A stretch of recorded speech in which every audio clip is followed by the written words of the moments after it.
The desert held its breath that evening, the sun sinking into copper and rose, the horizon quivering like a forge's flame. Dust hung in the air, soft as memory, and the cicadas sang as though to warn the night of coming sorrow. Down the worn trail, a young woman walked barefoot, her braid heavy against her back, her steps measured but uncertain. Her name was Ayanna Redbird, and though her face glowed with beauty, her shoulders carried years of rejection. The ache in her chest had grown unbearable, until her hands, small, trembling, were driven to knock upon the door of a man she had never dared approach before. The ranch house loomed plain against the wild sweep of prairie, its boards weathered, its lantern glowing faintly in the gathering dusk. She lifted her hand and struck the wood, the sound hardly more than a bird's wing beat. When the door opened, she saw him, Colt McGraw, the solitary rancher, eyes dark as canyon stone, a shadow carved against the lamplight. His voice was low, steady, though it quivered with something long buried. "It hurts too much," she whispered. He stood still, studying her, as though the earth itself had sent him this vision to test his heart. After a silence that felt older than both their lives, he answered softly, "I'm here to hold you." For a moment neither moved. The space between them shimmered like heat rising from sand. She wondered if she had gone too far, if he would turn her away like all the others. He wondered if letting her in would fracture the fragile peace he had built alone. Yet still she lingered on his threshold, eyes downcast, waiting. Earlier that day she had walked through the town of Dry Creek with her chin held high, though her spirit ached. The saloon doors had swung wide, voices dropping as she passed. Sheriff Briggs had stood on the porch, his hand brushing the handle of his pistol as if her mere presence was offense enough. Miss Clara Mayfield, matron of gossip, had whispered to her neighbor loud enough to carry, "Wild things don't settle. Men best beware." The laughter that followed had chased Ayanna down the boardwalk like a pack of wolves.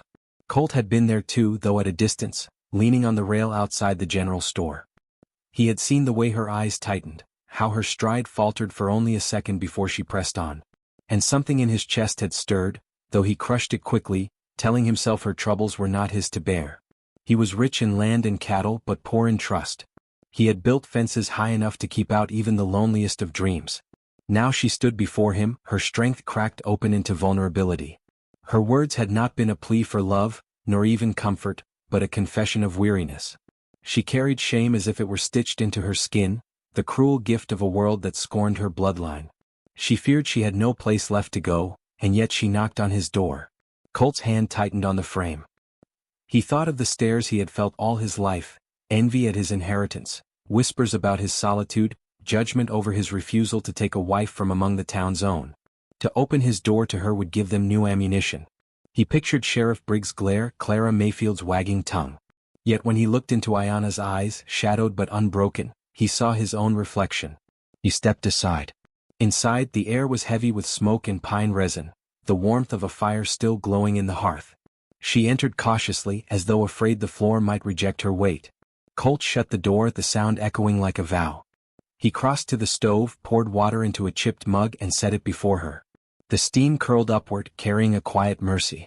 She wrapped her hands around it, her fingers trembling until the warmth steadied them. They did not speak much. The silence was not awkward but fragile, like glass stretched thin. He poured, she sipped. He lit a second lamp, she traced the scarred lines in the table with her finger. Each small gesture became its own language.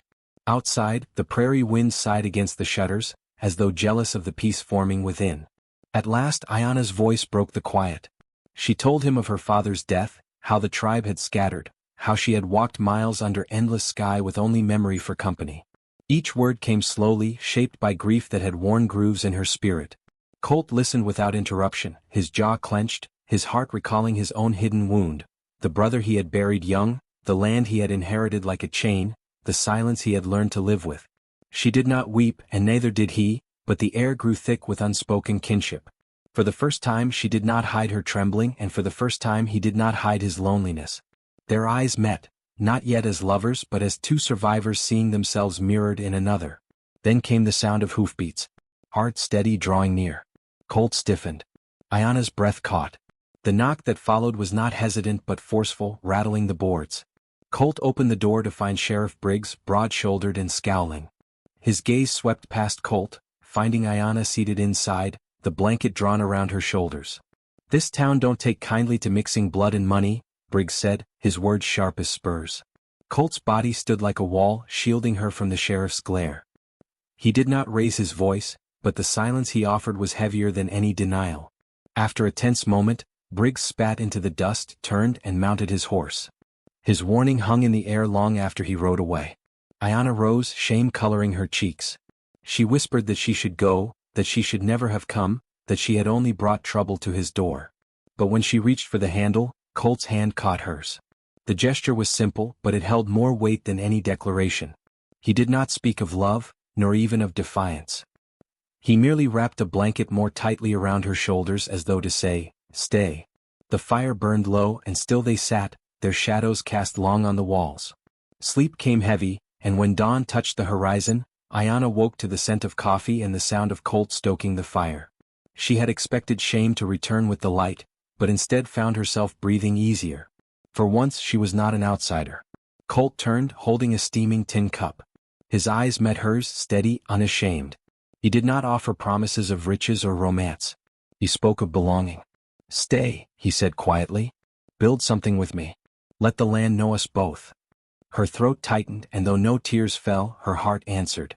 She nodded, not as a woman rescued, but as one who chose to plant her roots in soil that had once rejected her. Dignity grew where rejection had once thrived. Weeks later the town still whispered. Clara Mayfield still wagged her tongue, Briggs still glared from beneath his hat brim. But Colt and Ayanna walked through Dry Creek side by side, their hands clasped like a shield.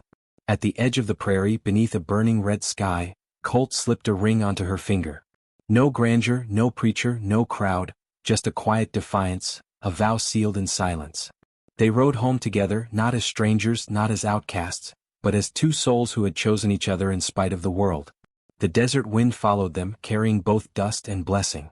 And as the horizon swallowed them whole, one truth remained: the world had not changed, but they had, and that was enough. If you have ever carried hurt too heavy for your own shoulders, remember this tale. Love does not always shout. It may arrive in a blanket laid gently across your back, in the silence of an open door, in the hand that refuses to let you go. The world may whisper cruelty, but dignity grows where kindness takes root. Perhaps, like Ayanna and Colt, you too will find that the greatest wealth is not land or gold, but the rare mercy of being held when it hurts too much.